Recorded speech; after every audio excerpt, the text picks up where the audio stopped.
So when I say the word brand, what's the first thing that pops into your head? Probably a logo, right? Or maybe a company name. Well, what if I told you that's not the whole story? Not even close. We're about to dig into the real story of brands. And believe me, it's a wild ride that starts 4,000 years ago, and believe it or not, ends with you. Yeah, I know. It sounds like the setup to a really weird joke, but the answer to this question is actually the key to everything. It connects the ancient practical act of marking your property to the very modern act of building a personal identity online. It's a journey that shows us how a brand evolved from a simple mark of ownership into a powerful tool for self-expression. For the longest time, the definition of a brand was super simple. It was seen as just a company's mark, right? A legal tool to tell their product apart from the competition. But that idea, it's completely out of date. The new reality is that a brand is so much more. It's a dynamic, shared experience, a cultural force that we, you and me, the consumers, are actually helping to create every single day. And here's the kicker. This whole idea of branding isn't some new thing cooked up in the Mad Men era. It's not a product of modern capitalism at all. Nope. Brands have been a fundamental part of human culture for literally thousands of years. So let's jump in the time machine and go way back to the beginning. Okay, so this timeline is basically our roadmap. We're going to start over 4,000 years ago with what scholars call proto-brands. These are like the earliest ancestors of the brands we know today. Then we'll see how they evolved before hitting fast forward into the modern era, where the Industrial Revolution and the 20th century just changed the game completely. So get this, the very first brands had absolutely nothing to do with advertising. They were all about information. Way back around 2250 BC, merchants in the Indus Valley were using these incredible, intricate seals. That little mark wasn't a sales pitch. It was a promise. It was a guarantee of authenticity that told you exactly who made it and where it came from. Now let's jump forward to ancient Greece. There was this Athenian potter named Sophilos, and he did something that was, frankly, revolutionary for the time. He was the first artist we know of who actually signed his work. I mean, let that sink in for a second. He wasn't just marking where it was made. He was attaching his personal name, his identity, his reputation to every single pot he created. He was building a personal brand, all based on quality. So for centuries, branding kind of stayed in this proto-brand phase. Simple marks of origin and quality. But then the Industrial Revolution came along and just turned everything upside down. This was the moment. This was the birth of the modern brand as we know it. All of a sudden, you've got factories pumping out thousands of identical products. Things you used to buy out of a generic barrel at the store now came in their own packages. And this created a brand new problem. How on earth do you tell one company's soap or oats from another?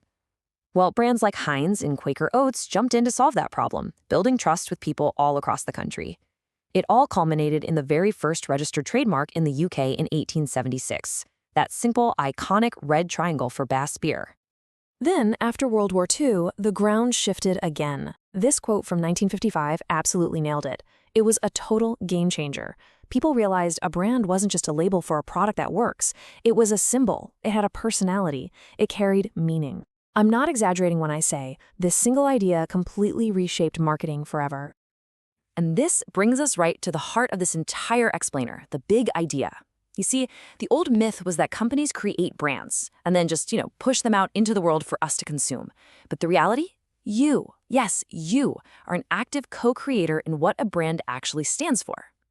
I mean, just look at this classic old-school definition from 1960. It's not necessarily wrong, but it's so one-sided. It's like looking at a coin and only ever describing the head side. It only sees the brand from the company's point of view and completely, totally misses the other half of the conversation.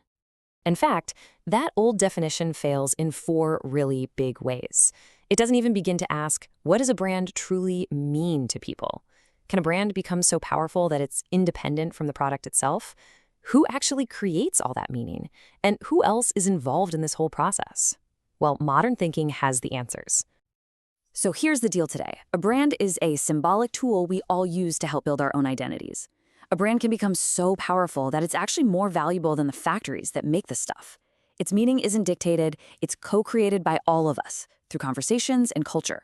And its influence goes way beyond just a simple transaction between a buyer and a seller.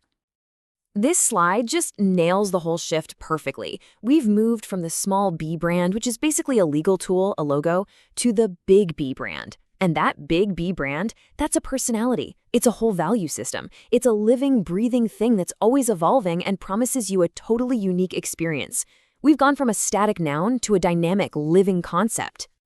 Okay, so we've gone through the history, we've redefined the concept, but why does any of this actually matter? I mean, so what? Well, let's break down the real-world impact that brands have on you, on business, and on the world at large. We're going to look at this from 3 different levels. First, what brands do for you personally. Then, what they do for companies. And finally, the really profound impact they have on our society as a whole. So for you, on a practical level, brands just make life easier. Choosing a brand you trust reduces risk and simplifies the crazy number of decisions we have to make every day. But on a much deeper level, they're symbolic tools. You use them to build and signal your identity. The brands you choose to wear, use, and buy become part of your extended self. They're a real expression of who you are and what you care about. Now, for companies, a strong brand isn't just a nice to have. It's often their single most valuable asset. Seriously, it gives them legal protection, it's a shortcut for quality, and it creates a huge competitive advantage. And all of that translates directly into money, what experts call brand equity, which lets them charge more and grow their business. It's the engine. And then there's the really big picture. Brands are basically a mirror held up to our society. Sure, they create jobs and wealth, but they also reflect what we as a culture value at any given moment. They can become powerful political symbols. Just think about the debates around companies like Nike or Goya. Love it or hate it, brands are actively shaping our culture and our social norms. I just love this quote because it captures the beautiful complexity of what a brand has become. It's not one thing. It's a symphony, a mosaic, an evolving cultural construction. A company might write the first few notes, but it's all of us, together, who play the music and bring it to life. So I'm going to leave you with this question.